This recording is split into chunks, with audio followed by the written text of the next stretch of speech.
Well, here's a quick article that I wrote for our newsletter talking about Easter.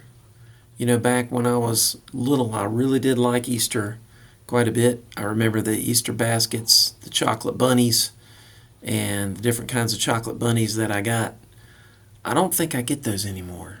But, I can remember, I'm old enough to remember when the Cadberry cream egg came out. Some of you may remember that too.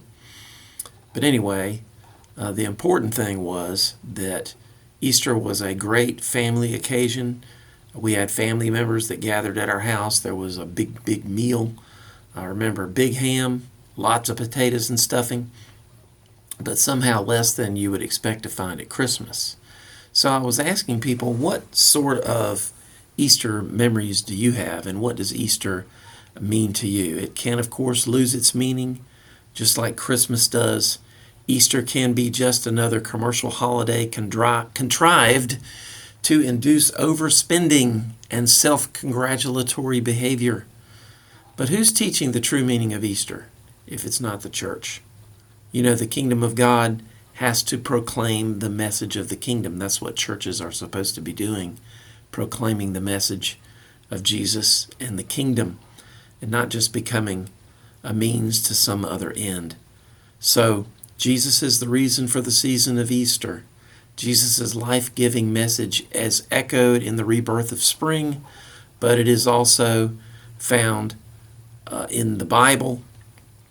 Most importantly, we learn in the Bible that our faith in God is a living faith, a faith that works, a persevering faith that overcomes all the negative evil deeds committed in this world. 1 Peter 1:3 says, according to his great mercy, he has caused us to be born again to a living hope. How? Through the resurrection of Jesus Christ from the dead. That's why hope is alive. We keep hope alive. So we are not innocent or sinless, but we are declared righteous because of the righteousness of Christ, who makes us alive to good works. And so we think about Easter and the resurrection, but right before that is the crucifixion.